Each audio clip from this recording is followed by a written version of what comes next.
All right.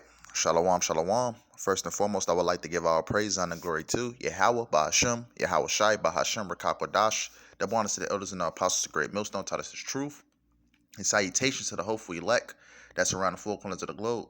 I'm the brother Iowa Lamia from the GMS Chicago branch here in Chicago. Come back at you with another lesson.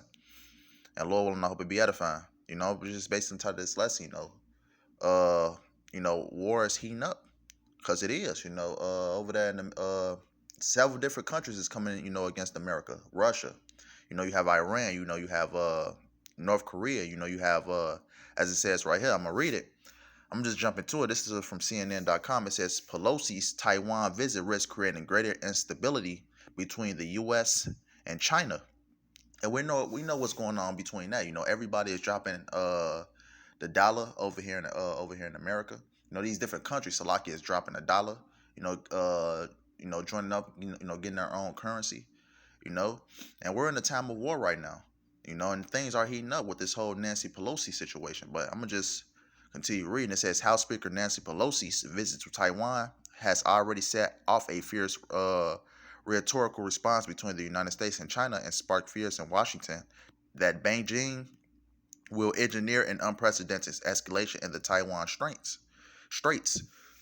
It says, yet neither the United States nor China has any real interest in their budding superpower rivalry boiling over into open military clashes at this point, despite the soaring tensions caused by her arrival on Tuesday.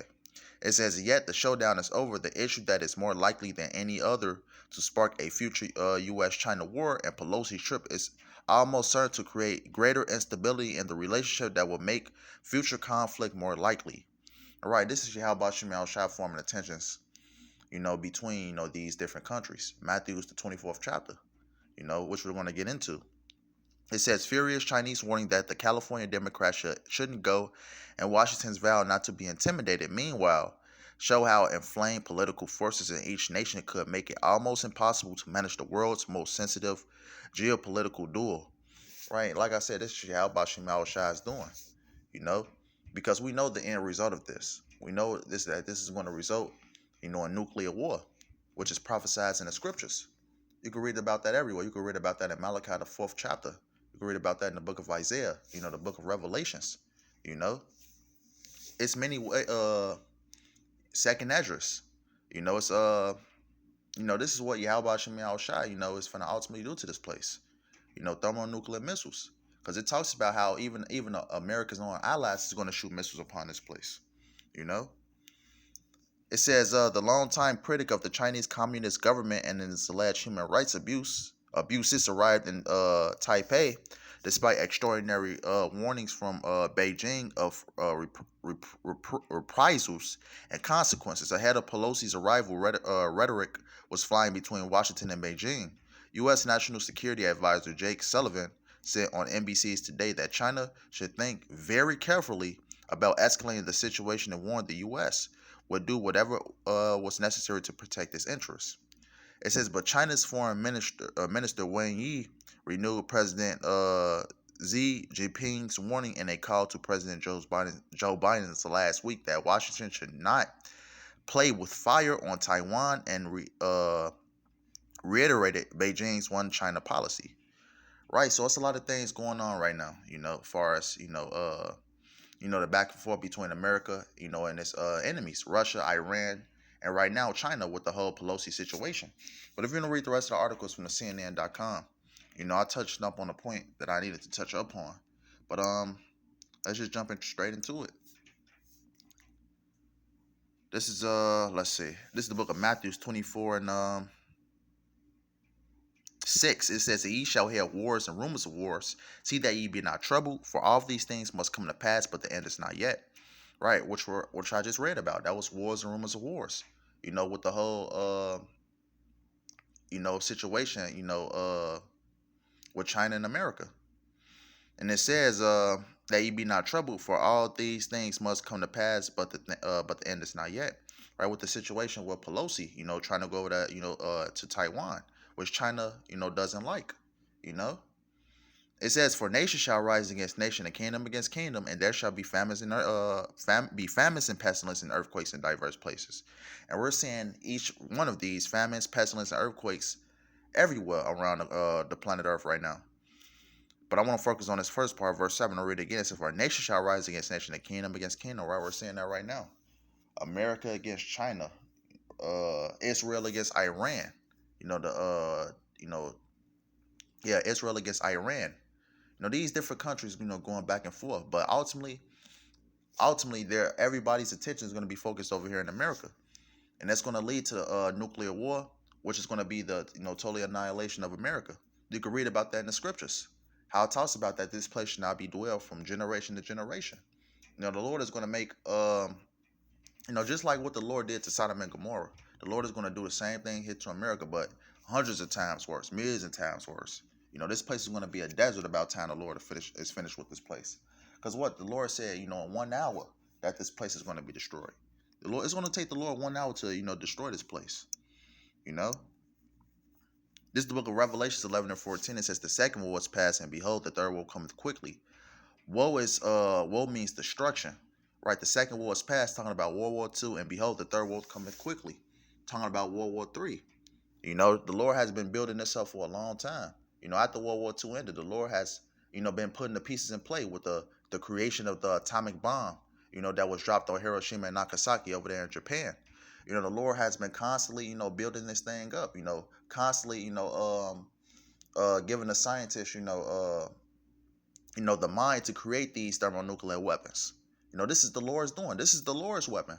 The Lord put it in the mind of man, these Edomites, to create, the thermonuclear nuclear missile, and look how advanced these missiles are now. And the Lord is getting ready soon to use it, to use all of them.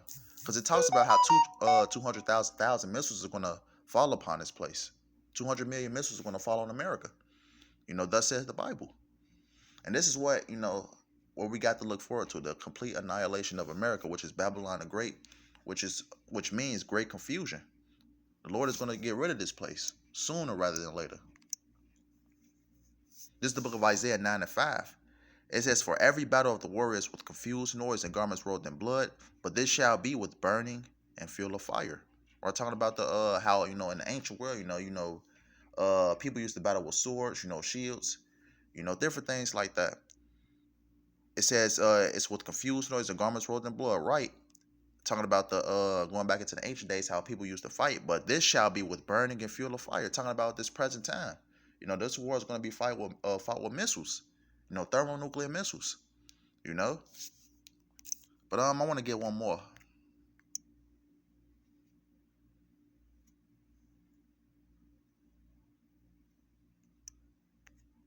This is Job 3 and 8. This book of Job 3 and 8 says, 3 and 9, Salakia. It says, "Proclaim ye this among the Gentiles, prepare war, and wake up thy mighty man." Salakia. Wake up the mighty man. Let all the men of war draw near, and let them come up. It says, "Beat your plowshares into swords and your pruning hooks into spears. Let the weak say, I'm strong." Right? How about Shemal Shai, bringing down the world armies to do war? It says, "Beat your plowshares into swords and your pruning hooks into spears. Let the weak say, I'm strong." Right? These smaller countries, is having nuclear capability now. These America can't boss around these smaller countries no more. These smaller countries that are enemies against America got nuclear arsenal also. It says, verse 11 says, "Assemble yourselves and come, all ye heathen, and gather yourselves together round about thither, cause thy mighty ones to come down, O Lord." Right? It says, verse 12, "Let the heathen be wakened."